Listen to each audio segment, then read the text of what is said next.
welcome to my YouTube channel Math Solutions. My name is Bhavpreet Kaur. Today we are going to discuss a theorem, that is basic proportionality theorem, which will be helpful for sums related to chapter triangle, that is in class 10th. So let's start with the theorem, the statement of theorem. So the statement of theorem is, the basic proportionality theorem states that if a line is parallel to a side of triangle, that mean कि अगर कोई line triangle की एक side के बिल्कुल parallel बना दें, ये ट्रायंगल था ए बी सी और उसकी ये जो साइड है बी सी उसकी पैरेलल मैंने एक लाइन ड्रॉ कर दी, which intersect the other two sides in two distinct points, जो दूसरी दो साइड्स को दो अलग अलग पॉइंट पे इंटरसेक्ट कर रही हैं, कट कर रही हैं. देन द लाइन डिवाइड दो साइड्स इन प्रोपोर्शन. तो ये जो लाइन है इसकी जो ये साइड्स हैं इनको प्रोपोर्शन में कट करेंगी, मतलब ए डी ए ई के इक्वल होगा और बी डी ई सी के इक्वल होगा. ठीक है, सो इसको बीपीटी थ्योरम भी बोला जाता है. ट्रायंगल चैप्टर के लिए सबसे पहले यही थ्योरम इम्पॉर्टेंट होती है. सो let's start with the theorem. Theorem को समझना ज़रूरी है.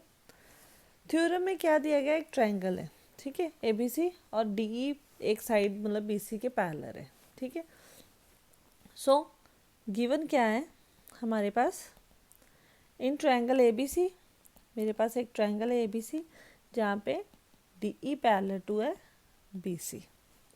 ठीक है, तो प्रूव क्या करना है, मैंने अभी क्या बोला, प्रूव क्या करना है कि जो दूसरी दो साइड्स है वो प्रोपोर्शन में कट आउट होगी, मतलब कि A D by B D जो है is equal to A E by C E है. ठीक है, इसके लिए हमें सबसे पहले एक कंस्ट्रक्शन करनी होगी. यहाँ पे हम एक लाइन ड्रॉ करेंगे, डी से मैं ए ई पर एक लाइन ड्रॉ करूँगी जो क्या है ए ई पे 90 डिग्री बना रही होगी, that mean perpendicular to A ई. सो इसको मैंने नाम दे दिया जी, और यहाँ पे भी मैंने एक ई एफ बना ली और ये भी क्या है परपेंडिकुलर है. सो कंस्ट्रक्शन की मैंने, सो हम लोग उस कंस्ट्रक्शन को भी लिख लेंगे. Sorry, construction.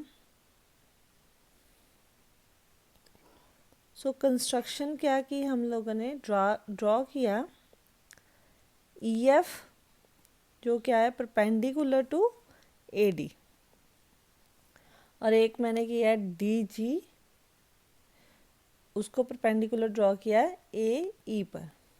ठीक है, और इसके अलावा मैं एक और कंस्ट्रक्शन करूँगी, join B E and C D, B E को और सी डी को ज्वाइन कर दूँगी यहाँ पे. अभी इस थ्योरम का प्रूफ करेंगे हम लोग, ये चीज़ निकालनी हम लोगों ने, A D by B D is equal to A E by C E. So let's start with the proof. सो प्रूफ में मैं क्या कर रही हूँ, सबसे पहले मुझे पता होना चाहिए area of triangle. So area of triangle क्या होता है, half base into height. So half base into height. अभी पहले मैं दो ट्रायंगल्स लूँगी, in triangle A D E and triangle B D E. अभी मैंने दो ट्रायंगल्स लिए हैं, ए डी ई और बी डी ई, मतलब कि यहाँ पे मैंने ये दो ट्रायंगल्स लिए हैं.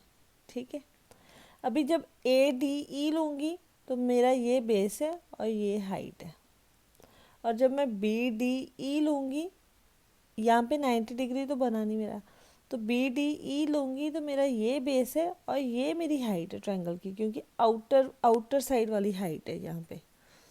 सो यहाँ पे मैं इनका प्रोपोर्शन देखूँगी, area of triangle A D E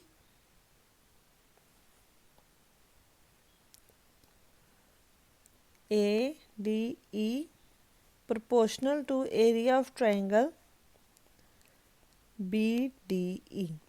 area होता है half base into height, half A D का बेस, ए डी ई का बेस हो गया मेरे पास ए डी और हाइट होगी ई एफ, और अभी इसका हाफ, इसका बेस हो गया बी डी और हाइट यहाँ पे आउटर वाली आ गई, यहाँ पे 90 डिग्री था EF। सो हाफ और हाफ आपस में डिवाइड हो गए, EF आपस में डिवाइड हो गए, मेरा बचा AD बाय BD। इसको मैं दे दूंगी नंबर, इक्वेशन नंबर 1। नेक्स्ट अभी मैं दूसरे ट्रायंगल लूँगी। यहाँ पे कौन कौन सा ट्रायंगल लूँगी? In triangle ADE and triangle CDE। अभी जब मैं दूसरी साइड लूँगी तो मैं इसकी हाइट भी दूसरी वाली DG वाली हाइट ले लूँगी ट्रायंगल ADE की। सो area of triangle ADE proportional इसका निकालना मैंने एरिया ऑफ ट्रायंगल CDE। यहाँ पे हाफ बेस अभी AE आएगा ऑपोजिट साइड वाला, और हाइट आएगी DG।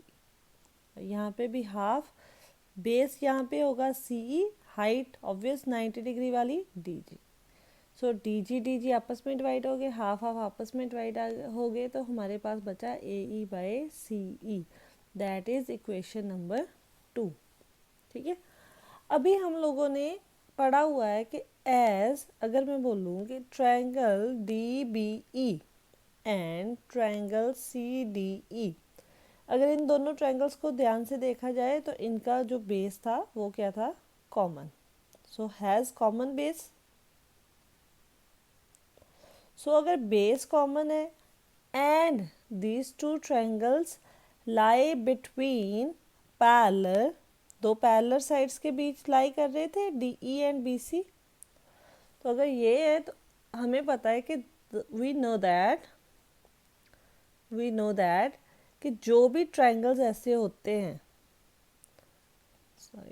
We know that triangles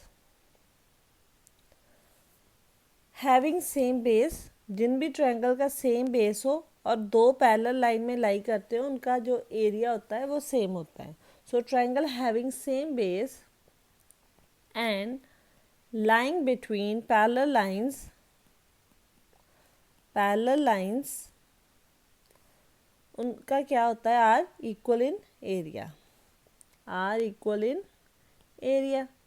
तो अगर ये दोनों ट्रायंगल सेम बेस है और वो दो पैरेलल लाइन के बिटवीन लाई कर रहे हैं, so area of triangle DBE is equal to होना चाहिए एरिया ऑफ ट्रायंगल CDE। ठीक है, अगर दोनों का एरिया सेम है, ठीक है, सो देयरफॉर हम लोग लिख सकते हैं कि area of triangle ADE upon area of triangle BDE equal to area of triangle ADE upon area of triangle CDE। So अगर दोनों इक्वल है, देयरफॉर AD बाय BD आया था इसका, और इसका आया था AE बाय CE, ये दोनों भी इक्वल है।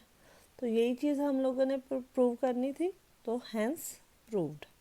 तो हमारा ये प्रूव हो गया कि अगर दो लाइन मतलब एक ट्रायंगल में एक लाइन पैरेलल ड्रॉ करते हैं उसके, तो वो लाइन क्या करती है, उसकी दूसरी दो साइड्स है जो उन दोनों को इक्वल प्रोपोर्शन में डिवाइड करती हैं। नेक्स्ट जो ये बेसिक प्रोपोर्शनैलिटी थ्योरम है, इसकी दो प्रॉपर्टीज़ हैं। एक प्रॉपर्टी जो सबसे पहली है वो है property of an angle bisector, and second property is property of intercept made by 3 lines on transversal. इस प्रॉपर्टी के बारे में हम लोग बाद में बात करेंगे, पहले फर्स्ट प्रॉपर्टी के बारे में बात करते हैं, that is property of angle bisector. Angle bisector मतलब कि एक एंगल को बाइसेक्ट किया, बाइसेक्ट मतलब दो इक्वल हाफ में डिवाइड किया।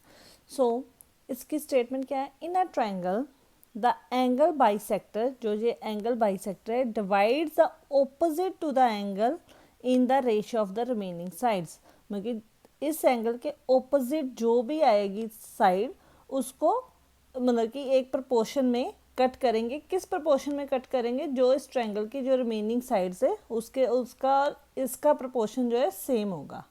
सो मतलब कि अकॉर्डिंग टू दिस स्टेटमेंट, ठीक है, अकॉर्डिंग टू स्टेटमेंट क्या बनेगा? स्टेटमेंट क्या बोल रही है कि जब एंगल बाइसेक्टर यहाँ पे कौन सा है? AD इज अ, अगर देखा जाऊँ, AD is a angle bisector. ये जो लाइन AD है ये एंगल बाइसेक्टर है, किस एंगल की? एंगल BAC की, ठीक है। So according to statement therefore BD by DC, अभी इस लाइन ने जो एंगल बाइसेक्टर है इसने किस लाइन को कट किया? BC को। BC को किस दो पार्ट में कट किया? BD और DC को। सो BD और DC का प्रपोर्शन किसके इक्वल होगा? The remaining sides. Remaining sides कौन सी है? AB और AC. So that is the property of an angle bisector, that BD by DC is equal to AB by AC due to a angle bisector. Next property is property of intercepts made by three parallel lines on a transversal.